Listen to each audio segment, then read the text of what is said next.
أعوذ بالله السميع العليم من الشيطان الرجيم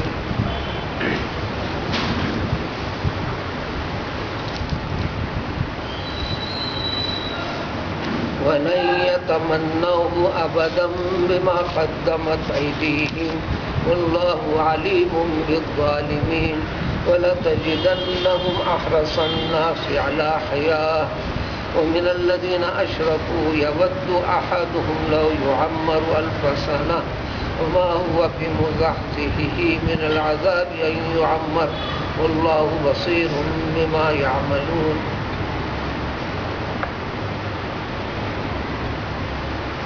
اہل کتاب یہود و نصارہ کی اللہ تعالیٰ کی مقدس کتاب تورات کے احکام کی بار بار خلاف ورزیوں کا تذکرہ اور پھر دعویٰ یہ کہ اللہ تعالیٰ کے ہم محبوب ہیں، ہم جنتی ہیں، جنت ہمارا حق ہے، یہ کہتے ہوئے یہ دعویٰ بھی کر لیا، یہ عقیدہ بھی عام کر دیا اپنی قوم کے اندر کہ جنت صرف اور صرف ہمارا حق ہے۔ اس کی وضاحت ابھی ایک رکوع کے بعد آئے گی۔ ان کا یہ جملہ انہوں نے کہہ دیا تھا لن يدخل الجنت الا من كان هودا، جنت میں اگر کوئی داخل ہوگا تو صرف اور صرف جو یہودی ہے وہی جنت میں داخل ہوگا۔ اللہ تعالیٰ نے جنت کو صرف یہودیوں کے لیے پیدا کیا ہے۔ سابق آیت میں بھی ذکر تھا خالصۃ من دون الناس، یہودیوں کے لیے خاص ہے، یہودیوں کے سوا جتنے قومیں ہیں انسان ہیں ان کے لیے جنت نہیں۔ اس کے علاوہ آج بھی جو یہودی قوم ہے جو دنیا کے طول و عرض میں پھیلی ہوئی ہے، ان کا یہ عقیدہ ہے کہ انسانوں میں اصل انسان صرف یہودی ہے۔ یہودیوں کے سوا جتنے قومیں ہیں، جتنے انسان ہیں، ان سب کو اللہ تعالیٰ نے جو پیدا فرمایا ہے وہ یہودیوں کی خدمت کے لیے پیدا کیا، وہ یہودیوں کے خادم ہیں، یہودیوں کے غلام ہیں۔ لہذا غلاموں پر، خادموں پر ان کا آقا ظلم کر سکتا ہے، قتل کر سکتا ہے، قتل کر بھی دیا تو کوئی حرج اور گناہ والی بات نہیں ہے۔ یہ آج بھی ان کا عقیدہ ہے۔ اس کے مقابلے میں کسی ایک یہودی کو بھی کوئی دوسری قوم مارتی ہے، کوئی دوسرا قوم کا انسان مارتا ہے تو سب سے بڑا گناہ گار ہے۔ یہ سب کے سب ذہنی اختراعات ہیں، جس کی کوئی بنیاد نہیں ہے۔ قرآن جگہ جگہ وضاحت کرتا ہے یہ غلط خیالی، بد عقیدگی کو پہلے تم درست کرو۔ تمہارا دعویٰ یہ ہے کہ ہم اللہ تعالیٰ کے محبوب ہیں، جنت ہمارا حق ہے، اور جنت عطا ہوتی ہے جس سے اللہ تعالیٰ راضی ہوتا ہے۔ اور جنت کی نعمتوں میں سب سے بڑی نعمت ہے دیدار خداوندی، رؤیت باری تبارک و تعالی۔ اس کی کیفیت کے بارے میں صحابہ کرام رضوان اللہ تعالی علیہ مجمعین نے پیغمبر علیہ السلام سے دریافت کیا تو آپ نے ایک مثال دے کر یوں سمجھایا، کیا تم 14ویں کے چاند کو اپنی آنکھوں سے مشاہدہ کرتے ہو پوری طرح؟ تو سبوں نے کہا کہ ہاں، بس بالکل اسی طرح آخرت میں بھی جنتی اپنے رب کا مشاہدہ اسی طرح کرے گا کہ جس طرح 14ویں کے چاند کے اوپر اس کی نظریں ٹکتی ہیں، مشاہدہ کرتے ہیں۔ وہاں بھی جو ذکر ہے رؤیت کا ذکر ہے،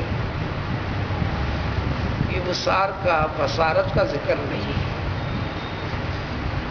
اردو کے اندر ترجمے میں بصرہ اور ابصرہ کا بھی ترجمہ دیکھنا، راہ کے معنی بھی دیکھنا، یہ اردو میں۔ ان دونوں کے ترجمے فرق کے لیے اردو کے اندر الفاظ نہیں ہیں، سب ایک جیسے ہیں۔ جب عربی زبان کے اندر داخل ہوں تو اس کی حقیقت اس کو سمجھ میں تو آئے گی، دل و دماغ میں تو بیٹھے گی۔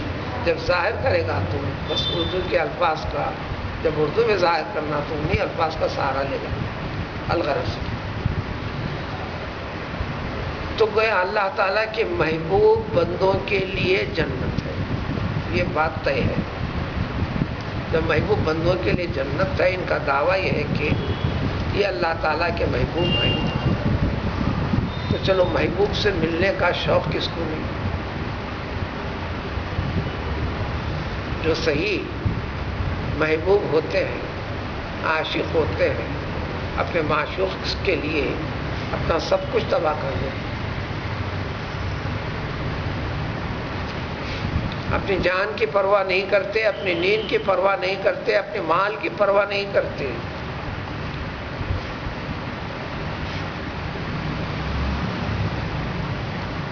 تو اللہ تعالیٰ نے فرمایا، اس وقت فرمایا تھا جب قرآن کا نزول ہو رہا تھا، جب مقابل میں پیغمبر صلی اللہ علیہ وسلم اور صحابہ کرام رضوان اللہ تعالی مجمعین کے مقابلے میں یہ یہودیوں کے دعوے تھے، جو بہت بڑی جماعت، بڑی تعداد میں مدینے میں اور مدینے کے اطراف و اقراف میں یہ آباد تھے۔ اسی عنوان سے کہ آخر زمان پیغمبر علیہ السلام کی کا ٹھکانہ یہاں ہونے والا ہے، وہ علامت تورات وغیرہ میں دیکھ کر، لیکن بعد میں ضد میں اغراض و مقاصد کے تحت انکار کر بیٹھے، تو پیغمبر کا انکار کیا، پیغمبر پر نازل شدہ کلام پاک کا انکار کیا۔ تو ان سے فرمایا کہ جب محبوب ہے تو اپنے محبوب سے ملنے کے لیے دنیا کی زندگی سے محبت کیوں ہے؟ ان سے کہہ دے گا تم موت کی تمنا کرو، جس کا کچھ حصہ کل کے حصے میں گزرا۔ اس کے جواب میں ذکر ہے کہ وَلَن يَتَمَنَّوْا أَبَدًا، ہرگز ہرگز وہ موت کی تمنا نہیں کریں گے۔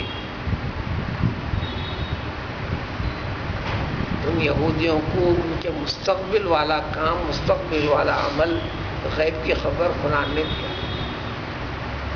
قرآن کیا ہے؟ غیب کی باتیں بتاتا ہے۔ نبی کیا ہیں؟ اللہ تعالیٰ جو غیب انہیں بتاتے ہیں وہ باتیں انسانوں کے سامنے پیش کرتے ہیں۔ نبی کا ترجمہ یہی ہے کہ غیب کی باتیں بتانے والے ہیں۔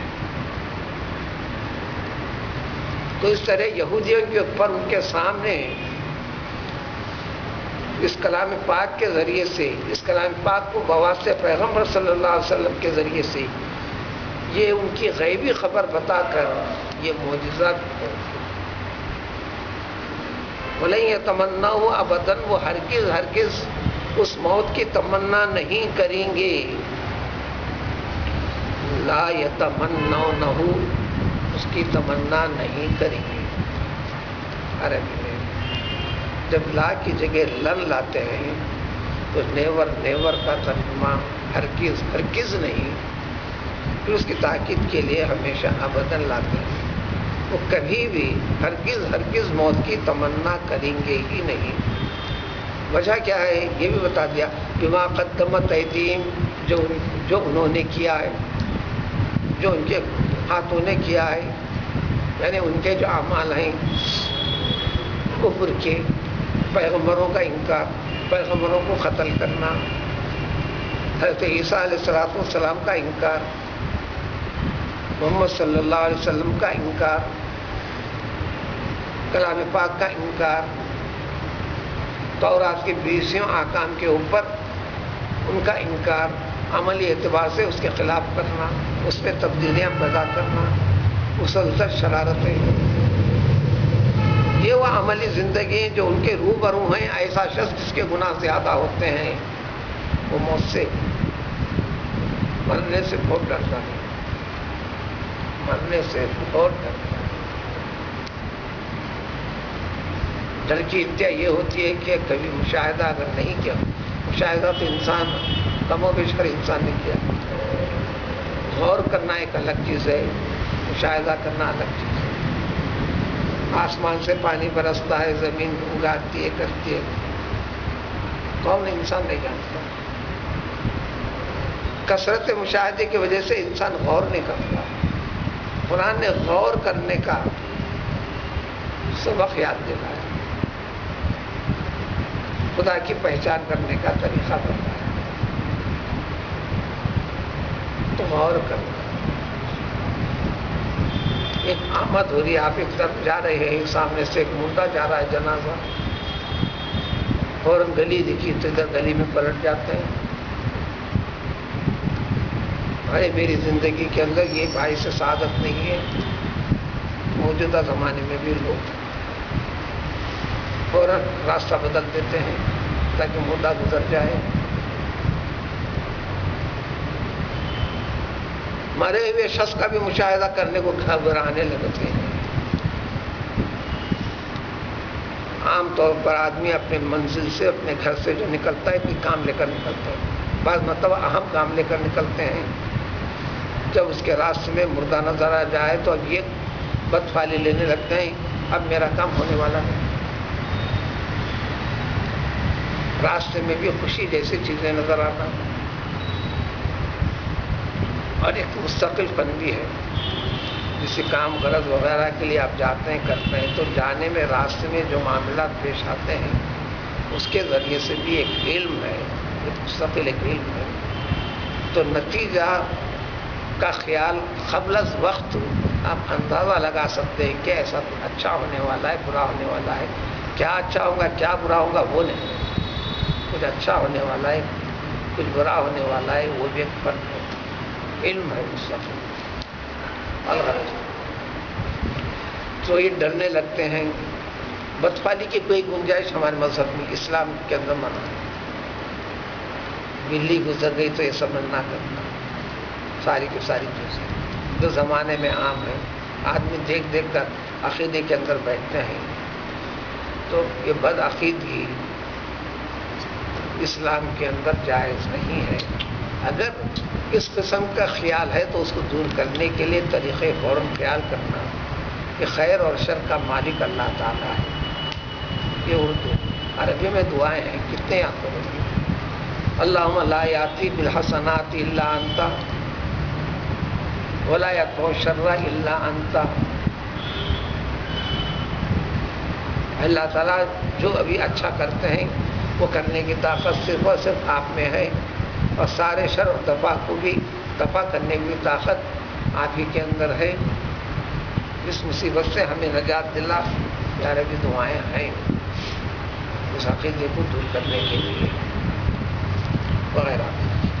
تو ان کے بارے میں کہ یہ لوگ ہرگز ہرگز اس کی تمنا نہیں کریں گے ان کے عمل وغیرہ کی وجہ سے۔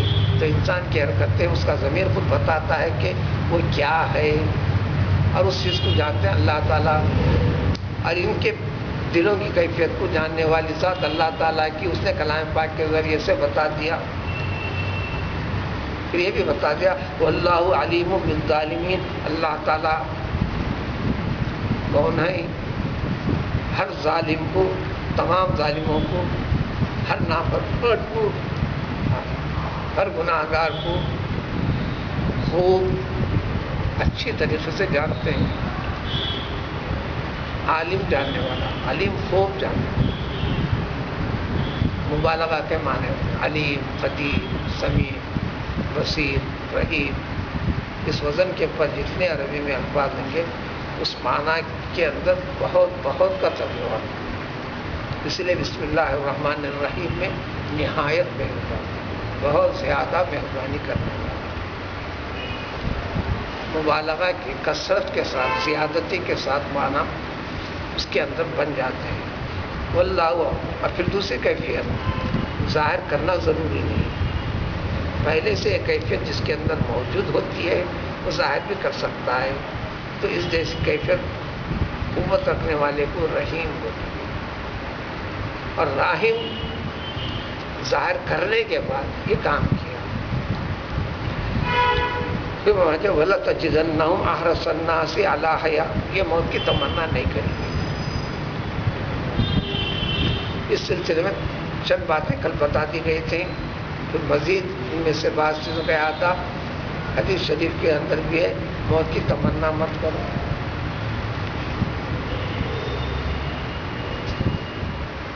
موت کی تمنا مت کرو.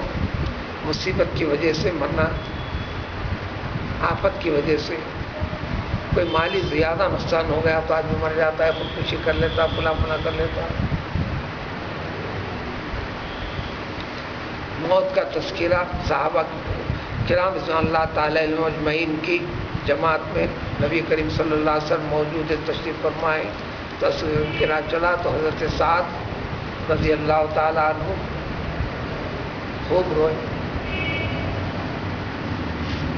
اکثر البکا کے الفاظ ہیں، بہت بہت زیادہ روتے چلے، روتے ہوئے موت کی دعا کی. حضور صلی اللہ علیہ وسلم نے فرمایا یا سعد عندی تتمنى الموت، میرے پاس موجود رہتے ہوئے کیا تم موت کی تمنا کر رہے ہو؟ تو فرمایا اگر اللہ تعالیٰ نے تمہیں جنت کے لیے پیدا فرمایا ہے تو جب تک تمہاری عمر طویل ہوں گی، تیرے عمل سب سے اچھے ہوں گے، تو تیرے لیے اور پیدا ہے تو موت کی تمنا کرو. تو لہذا درازی عمر وہی اچھی ہے جو نیکی کے ساتھ زندگی چلتے رہے، تو وہ درازی عمر اچھی ہے. شرارت میں، نافرمانیوں میں، گناہوں کے اندر مبتلا ہے تو ایسے شخص کے لیے جلد موت کا آنا اچھا ہے. عمر کا دراز ہونا گناہوں کا ذخیرہ اور بڑھتا چلے جائے گا اور بڑھتا چلے جائے گا. دنیائی مصیبتوں سے بچنے کے خاطر چھٹکارا پانے کے لیے موت کی تمنا کرنے سے منع کیا گیا ہے. دراز عمر کی دعا، لیکن اللہ تعالیٰ سے ملنے کا شوق جن کو بڑھ جائے گا، اس شوق کے لیے، اس کو پانے کے لیے موت کی دعا کی جا سکتی ہے. خود پیغمبر صلی اللہ علیہ وسلم کو مرض الموت میں روایت عائشہ صدیقہ رضی اللہ تعالیٰ عنہ جو بخاری وغیرہ میں تفصیل کے ساتھ موجود ہے کہ پیغمبر صلی اللہ علیہ وسلم کا میرے گود میں آپ کا سر مبارک رکھا ہوا تھا.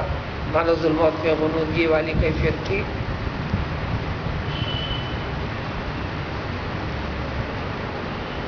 تو میں دعا پڑھ کر آپ کے اوپر دم کرنے لگی. اذهب الباس رب الناس، اذهب الباس رب الناس، یہ بار بار پڑھ کر دم کرنے لگے، پھونکنے لگے. اس مصیبت کو دور فرما اے سارے انسانوں کے رب.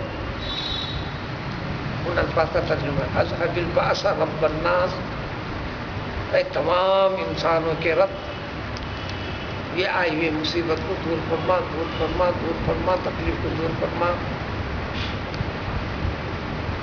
تو اس کے فوری بعد افاقہ ہوا پیغمبر صلی اللہ علیہ وسلم کو. یہ الفاظ سنے. پیغمبر صلی اللہ علیہ وسلم کا ہاتھ بھی پکڑے ہوئے تھے حضرت عائشہ صدیقہ رضی اللہ تعالیٰ عنہ. افاقہ ہوتے ہی آپ اپنا ہاتھ کھینچ لیے، کھینچ کر فرمائے مع الذین انعم اللہ علیہم من النبیین والصدیقین والشہداء والصالحین کے آیت پڑھے. یعنی اللہ تعالیٰ تو مجھے موت دے رہا ہے تو میرا شمار نبیوں میں، صدیقوں میں، شہداء میں، صالحین کے ساتھ ان میں شمار فرما میرا.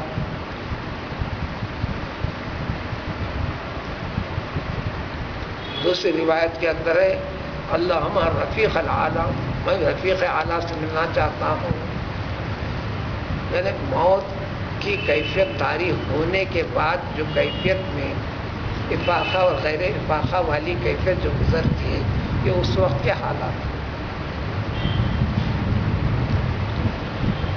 یہ اس وقت کے حالات ہیں۔ حضرت ابراہیم پیغمبر علیہ السلام کے پاس ملک الموت روح قبض کرنے کے لیے آئے تو ابراہیم علیہ السلام نے ملک الموت سے کہا تمام انبیاء کرام علیہ السلام کی روح قبض کرنے سے پہلے حدیث شریف میں وضاحت تفصیل ہے خیر ان کو اللہ تعالیٰ اختیار دیتے ہیں بین الموت والحیات، موت کے اور زندگی کی، کیا اور زندگی کی خواہش ہے، یعنی اجازت لے کر انبیاء کرام علیہ السلام کی ارواح کو قبض کیا جاتا ہے، اجازت کے ساتھ۔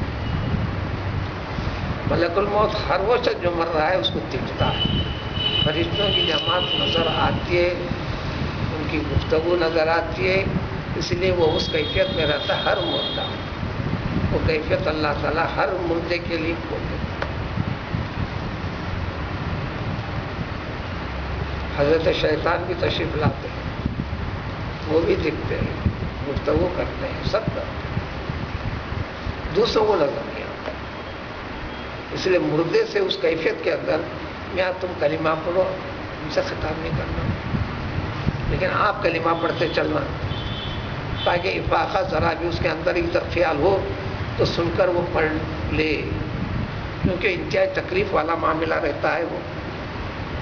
حضرت ابراہیم پیغمبر علیہ السلام کے پاس ملک الموت روح قبض کرنے کے لیے آئے تو ابراہیم علیہ السلام نے فرمایا اے ملک الموت، کیا کوئی خلیل اپنے خلیل کی روح کو، یعنی کہ دوست اپنے دوست کی روح کو بھی قبض کرتا ہے، یعنی دوست اپنے دوست کی جان لیتا ہے کیا؟ ملک الموت واپس گئے، وہ آنن فانن ہوتا آنا جانا، تو اللہ تعالیٰ نے فرمایا کہ جاؤ ان سے کہو کیا کوئی دوست اپنے دوست سے ملاقات کرنے کو ناپسند کرتا ہے، یہ ان سے کہو۔ جب یہ سنا تو ابراہیم علیہ السلام نے فرمایا اقبض روحی الساعہ، اے ملک الموت فوراً اسی وقت میری روح قبض کر، فوراً اسی وقت میری روح قبض کر۔ یہ احادیث کے اندر تفصیل ہے، آپ کے موت کے وقت کے متعلق دوسرے حکایتیں بھی، خاص پر شیعی کتابوں کے اندر کا ایک واقعات کا تذکرہ ہے، اس کی کوئی حقیقت نہیں ہے، جب حقیقت نہیں ہے تو اس کو سناتا بھی نہیں۔ تو جب حقیقت کا پتہ چلا تو پیغمبر ابراہیم علیہ السلام نے فرمایا کہ فوراً میری روح قبض کر لیتا۔ جو واقعی اپنے محبوب سے عشق ہے تو عشق کے بعد اس کے پاس مرنا، مرنے کے لیے کہنا، اس کے لیے تو شوق ہوتا ہے، لیکن ان کے اندر عمل بدعملی کی وجہ سے یہ مرنے کو ترجیح نہیں دیں گے، بلکہ مرنے سے گھبراتے ہیں، چاہے گھبراؤ نہ گھبراؤ، کیا بچ جاؤ گے؟ ان کے گھبرانے کے بجائے یہ بھی اللہ نے بتا دیا ان کے دلوں والی کیفیت کو، وَلَتَجِدَنَّهُمْ أَحْرَصَ النَّاسِ، اے محمد صلی اللہ علیہ وسلم آپ ان یہودیوں کو پائیں گے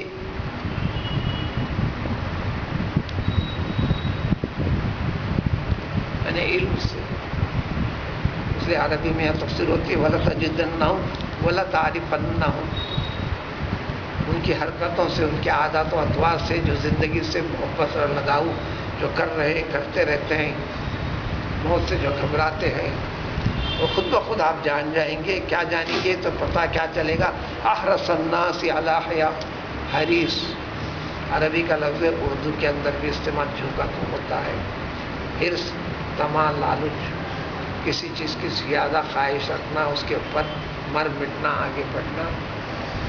حریص بھی عربی لفظ ہے، حرص بھی عربی لفظ ہے جو اردو میں جھوکا تو استعمال میں ہوا ہے۔ یہ ڈگری ہے، یعنی زیادہ کے احرص الناسی سپرلیٹو ڈگری، سب سے زیادہ حرص کریں، جیسے افضل الانبیاء، تمام انبیاء میں سب سے زیادہ افضل، خیر الناس انسانوں میں سب سے بہتر، شر الناس انسانوں میں سب سے برا، احرص الناس، یہ یہودی یعنی دنیا دار تمام انسانوں میں سب سے زیادہ حرص رکھتے ہیں زندگی کے اوپر، یعنی جینا چاہتے ہیں، بلکہ تمام مشرکوں سے بھی بڑھ کر زیادہ حرص رکھتے ہیں ان کے لیے۔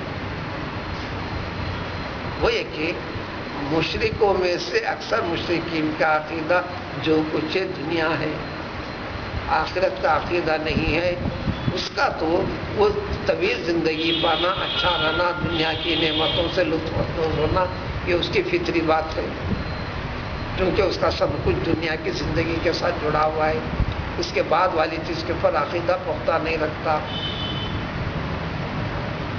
اسی عقیدے کے تحت وہ مردے کو جلا دیتے ہیں، اگر ولو بالفضل بات ہے، جلا کر اسے مختلف جگہ راہ کو بکھیر دیتے ہیں تاکہ پھر وہ سارے کے سارے اس کے جسم کے اجزاء اسمبل جمع اکٹھا ہونے نہ پائیں۔ یہ اس خیال کے مطابق ہے۔